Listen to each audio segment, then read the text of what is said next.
bergerak. Semua ibu-ibu pun menjadi ketakutan dan melarikan diri. Tetapi ada ibu yang bernama Yokebed yang ingin menyelamatkan anaknya dari kematian, sehingga ia membawa sebuah kerajaan untuk meletakkan bayinya. Saat di tepi sungai Nil, ia meletakkan kerajaan itu dan bayi itu. Miriam adalah kakak dari bayi itu. Ia mengikuti kemana arah kerajaan itu pergi.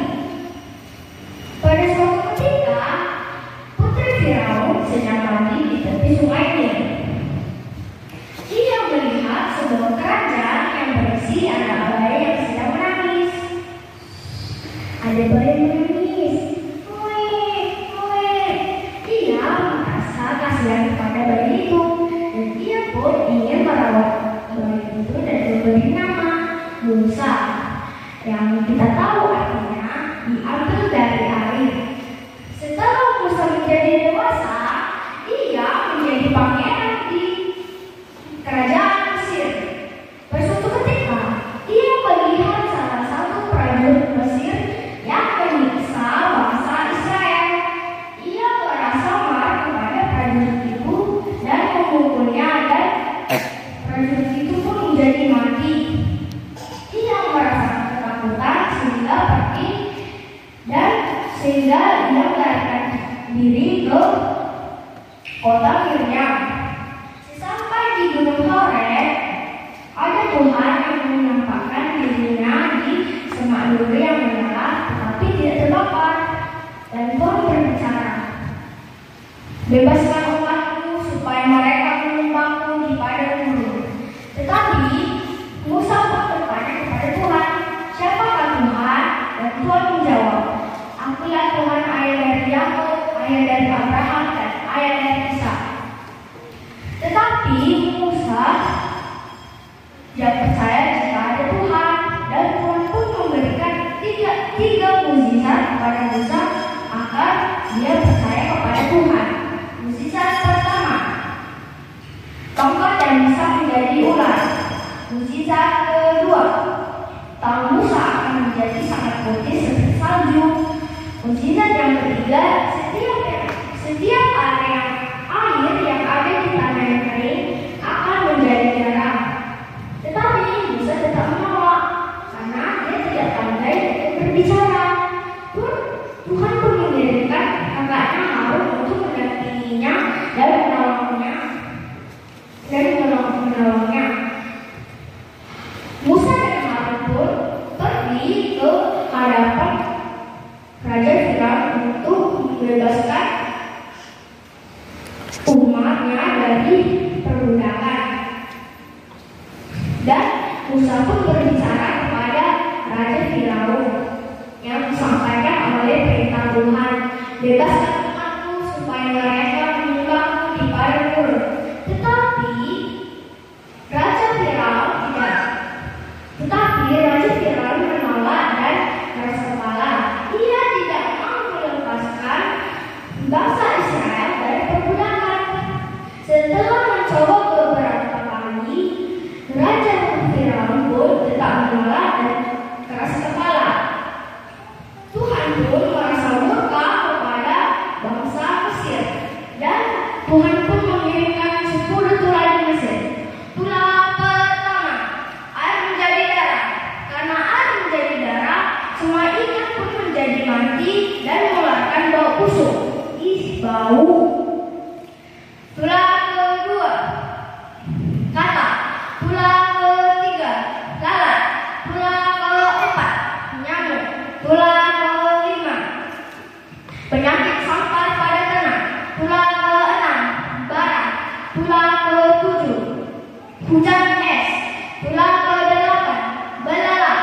Tulah ke-9, gelap gulita. Tulah ke-10, kematian anak sulung. Ngeri sekali ya. Dan Tuhan pun berpesan kepada umatnya untuk mengoleskan darah anak domba di setiap tiang pintu masing-masing. Dan malaikat dan malaikat maut pun akan melewati rumah itu. Dan anak Raja Firaun pun juga mati. Jadi jangan yang mengejek kuasa Tuhan dan Raja Firaun pun melepaskan semua bangsa Israel dari perbudakan. Dan mereka pun pergi ke tanah Kanaan yang dijanjikan oleh Tuhan. Musa dan bangsa Israel pun pergi menuju ke tanah Kanaan. Dan ada tiang awan yang menutup mereka saat siang hari dan tiang api yang untuk menerangi mereka dan menutup mereka saat malam hari. Dan mereka pun sampai di laut mereka, dan mereka pun tidak bisa melanjutkan perjalanannya karena di depan mereka ada laut yang sangat luas. Tiba-tiba Raja Firaun pun menjadi berubah pikiran. Ia ingin semua bangsa Israel diperbudak lagi. Jadi ia mengumpulkan semua pasukannya untuk menangkap semua bangsa Israel untuk diperbudak lagi. Dan pasukan Raja Firaun pun hampir mendekati bangsa Israel. Semua bangsa Israel pun menjadi ketakutan dan melarikan diri. Musa pun berkata kepada mereka, Tuhan akan berperang untuk kamu.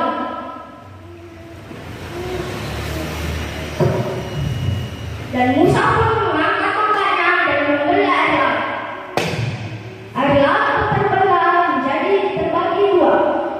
Semua bangsa Israel pun menjadi takut melihat mukjizat yang dibuat oleh Musa. Mereka pun dapat melanjutkan perjalanannya untuk pergi ke tanah Kanaan. Dan adapun pasukan Raja Firaun pun hampir mendekati mereka. Dan Musa pun mengangkat kembali tongkatnya dan menyambungkan kembali laut. Dan semua pun pasukan Raja Firaun pun menjadi hampir di laut merah itu. Semua bangsa Israel pun menjadi sukacita kepada Tuhan karena Tuhan telah menyelamatkan mereka. Dan mereka pun dapat melanjutkan perjalanannya untuk pergi ke tanah Kanaan. Dan Musa pun memiliki istri yang bernama Zipora dan dua anak bernama Gersom dan Eliezer. Saat di tanah Kanaan, Musa berpesan kepada semua bangsa Israel untuk tidak mendekati Gunung Sinai jika ada Tuhan di situ. Dan Tuhan pun berfirman di Gunung Sinai dan mengucapkan 10 perintah untuk ditaati dan dipatuhi. Kita katalah pertama, Aku Tuhan Allahmu yang membebaskan kamu dari tanah Mesir perbudakan. Kita kedua, jangan ada lain di hadapanku. Kita ketiga, jangan menyebut nama Tuhan Allahmu dengan sembarangan. Kita keempat, ingat dan kuduskanlah hari Sabat. Jadi semua harus pergi ke gereja setiap hari Minggu ya. Kita kelima, hormati ayah dan ibumu supaya lanjut umurmu di tanah yang diberikan Tuhan Allahmu kepadamu. Kita keenam, jangan membunuh. Kita ketujuh, jangan berzina. Kita kedelapan, jangan mencuri. Kita kesembilan, jangan mengucapkan saksi dusta terhadap sesama manusia. Kita ke-10, jangan mengingini sesamamu. Dan Tuhan pun berpesan untuk mereka untuk ditaati perintah itu. Tetapi ada pun beberapa bangsa Israel pun yang melanggar perintah Tuhan, sehingga mereka membangun patung emas yang mereka sembah. Musa merasa kesal kepada mereka. Mereka nakal sekali ya. Musa pun menendang patung itu sehingga menjadi roboh dan rusak. Musa pun membagi orang yang percaya kepada Tuhan dan tidak lagi percaya kepada Tuhan. Sisa orang yang percaya kepada Tuhan akan dibawa pergi ke tanah yang kaya dengan susu dan madu.